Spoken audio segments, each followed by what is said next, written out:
Hello everyone, ഞാൻ doctor Syed Hamid Thangal, assistant professor, department of zoology, unity women's college, Manjeri.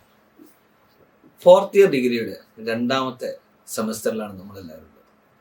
ഒന്നാമത്തെ സെമസ്റ്ററിൽ zoology department 2 minor കോഴ്സുകളായിരുന്നു offer ചെയ്തിട്ടുണ്ടായിരുന്നു. അതിലൊന്ന് ജനറൽ സോളജിയാണ്. ജനറൽ സോളജിയിൽ വ്യത്യസ്ത രീതിയിലുള്ള ക്ലാസ്സുകളായിരുന്നു നമുക്ക് അവിടെ ഉണ്ടായിരുന്നത്. നമ്മുടെ ഭൂമിയിൽ അടങ്ങിയിട്ടുള്ള എക്കോസിസ്റ്റങ്ങളായിരുന്നു കൂടുതലും നമ്മളവിടെ ചർച്ച ചെയ്തത്. ഈ ഭൂമിയിൽ എങ്ങനെയാണ് ഫോറസ്റ്റുകൾ ഉണ്ടായത്, എങ്ങനെയാണ് ഡെസേർട്ടുകൾ ഉണ്ടായത്, കടൽ എങ്ങനെയാണ് ഉത്ഭവിക്കുന്നത്, കടലിൻ്റെ വ്യത്യസ്ത രീതികൾ എങ്ങനെയാണ്, അതിലടങ്ങിയിട്ടുള്ള ജീവജാലങ്ങൾ എങ്ങനെയാണ്, അതിനെ എങ്ങനെയാണ് നമ്മൾ പാർട്ടീഷൻ ചെയ്തത് തുടങ്ങിയ വ്യത്യസ്ത രീതിയിലുള്ള ക്ലാസ്സുകളായിരുന്നു നമ്മൾ ജനറൽ സോളജിയിൽ നമ്മൾ ചർച്ച ചെയ്യുന്നത്. അതോടുകൂടെ തന്നെ പോപ്പുലേഷൻ ബയോളജിയും നമ്മൾ പഠിച്ചിട്ടുണ്ടായിരുന്നു. എങ്ങനെയാണ് ഒരു കമ്മ്യൂണിറ്റി ഉണ്ടാകുന്നത്, എങ്ങനെയാണ് പോപ്പുലേഷൻ നമ്മൾ എങ്ങനെയാണ് കണക്ക് കൂട്ടുന്നത്, ഒരു ഏരിയയിൽ ഒരു സ്ഥലങ്ങളിൽ എത്ര ആളുകൾ കൂടിച്ചേരുന്നു, എത്ര ജീവജാലങ്ങൾ കൂടിച്ചേരുന്നു, എങ്ങനെയാണ് ഒരു സൊസൈറ്റിയും കമ്മ്യൂണിറ്റിയും തുടങ്ങിയ രീതിയിലുള്ള പല കാരണങ്ങളും പല രീതിയിലുള്ള പല സ്വഭാവങ്ങൾ എങ്ങനെയാണ് ഉണ്ടാകുന്നത് എന്നുള്ളതൊക്കെ നമ്മൾ ഡീറ്റെയിൽ ആയിട്ട് ചർച്ച ചെയ്യും. അതിനോട് കൂടെ തന്നെ ഒരു ജീവിയുടെ അല്ലെങ്കിൽ ഒരു മനുഷ്യൻ്റെ ഇന്നേറ്റ് ബിഹേവിയറും അതുപോലെ തന്നെ ലേൺഡ് ബിഹേവിയറും നമ്മൾ പഠിച്ചു. ജന്മനാ നമുക്ക് കിട്ടുന്ന കഴിവുകൾ, നമ്മൾ പഠിച്ചെടുക്കുന്ന കഴിവുകൾ തുടങ്ങിയ വ്യത്യസ്ത രീതിയിലുള്ള സെമസ്റ്റർ ആയിരുന്നു ഒന്നാമത്തെ സെമസ്റ്റർ. എന്നാൽ രണ്ടാം സെമസ്റ്ററിൽ തികച്ചും വ്യത്യസ്തമായ ഒരു കാഴ്ചപ്പാടിലേക്കാണ് നമ്മൾ പോകുന്നത്.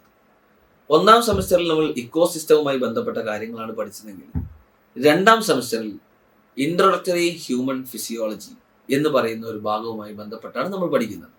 എന്ന് വെച്ചാൽ എങ്ങനെയാണ് ഹ്യൂമൻ ബോഡി ക്രമീകരിച്ചിട്ടുള്ളത്, നമ്മുടെ നെർവസ് സിസ്റ്റത്തെ എങ്ങനെയാണ് ക്രോഡീകരിച്ചിട്ടുള്ളത്, നമ്മുടെ മസ്കുലർ സിസ്റ്റത്തിന്റെ ഘടന എങ്ങനെയാണ് തുടങ്ങിയ രീതിയിലുള്ള വ്യത്യസ്തമായ ക്ലാസ്സുകളായിരിക്കും രണ്ടാം സെമിസ്റ്ററിൽ നമ്മൾ പഠിക്കാൻ പോകുന്നത്. ഇതിനോട് കൂടെ തന്നെ physiology of digestion and excretion എന്ന ഒരു ഭാഗം കൂടി നമ്മൾ പഠിക്കുന്നതായിരിക്കും. എന്ന് വെച്ചാൽ നമ്മൾ ഫുഡ് കഴിക്കുന്ന സമയത്ത് എങ്ങനെയാണ് നമ്മളെ ഫുഡ് ഡൈജസ്റ്റ് ആകുന്നത്, ഈ ഡൈജസ്റ്റ് ആയ ഫുഡ് നമ്മുടെ ശരീരത്തിന്റെ പല ഭാഗങ്ങളിലേക്ക് എത്തിക്കുന്ന ഒരു ഫംഗ്ഷൻ കൂടെ നമ്മൾ ബോഡി ചെയ്യാറുണ്ട്. അതേപോലെ തന്നെ ഫുഡ് കഴിച്ച് നമുക്ക് ബാക്കി വരുന്ന വേസ്റ്റുകൾ എങ്ങനെയാണ് എക്സ്ക്രീറ്റ് ചെയ്യപ്പെടുന്നത് തുടങ്ങിയ രീതിയിലുള്ള വ്യത്യസ്തമായ ക്ലാസ്സുകളും ഈ രണ്ടാം സെമിസ്റ്ററിൽ നമ്മൾ പഠിക്കുന്നതായിരിക്കും. അതോടുകൂടെ കൃത്യതയില്ലാത്ത ഭക്ഷണ രീതികൾ കൊണ്ട് പല അസുഖങ്ങളും നമുക്ക് വരാൻ സാധ്യതയുണ്ട്. ഡൈജഷനുമായി ബന്ധപ്പെട്ട് ഒരുപാട് അസുഖങ്ങൾ നേരിടുന്ന മനുഷ്യന്മാരുടെ ഒരു കൂട്ടമാണല്ലോ നമ്മൾ. അപ്പോൾ വ്യത്യസ്തമായ രീതിയിൽ ഭക്ഷണം കഴിക്കുമ്പോൾ, വ്യത്യസ്തമായ ക്രമീകരണമില്ലാത്ത രീതിയിൽ ഭക്ഷണം കഴിക്കുമ്പോൾ നമുക്കുണ്ടാകാൻ സാധ്യതയുള്ള അസുഖങ്ങളും അതേക്കുറിച്ചൊക്കെ ഗഹനമായിട്ടുള്ള ഒരു പഠനമായിരിക്കും രണ്ടാം സെമസ്റ്ററിൽ ഇൻട്രൊഡക്ടറി ഹ്യൂമൻ ഫിസിയോളജിയിൽ നമ്മൾ പഠിക്കാൻ പോകുന്നത്. ആയതുകൊണ്ട് തന്നെ വ്യത്യസ്ത മേജർ കോഴ്സുകൾ തിരഞ്ഞെടുത്ത വിദ്യാർത്ഥികൾക്ക് സോളജി ഡിപ്പാർട്ട്മെന്റ് ഓഫർ ചെയ്യുന്ന ഇൻട്രൊഡക്ടറി ഹ്യൂമൻ ഫിസിയോളജി എന്നുള്ളത് നല്ലൊരു ഓപ്ഷൻ ആയിരിക്കും. പ്രത്യേകിച്ചും botany, psychology, family and community science തുടങ്ങിയ മേജർ കോഴ്സുകൾ തിരഞ്ഞെടുത്ത വിദ്യാർത്ഥികൾക്ക് ഏറ്റവും നല്ല ഒരു ഓപ്ഷൻ ആയിരിക്കും ഇൻട്രൊഡക്ടറി ഹ്യൂമൻ ഫിസിയോളജി എന്നുള്ള minor course. Thanks for watching. Have A nice day.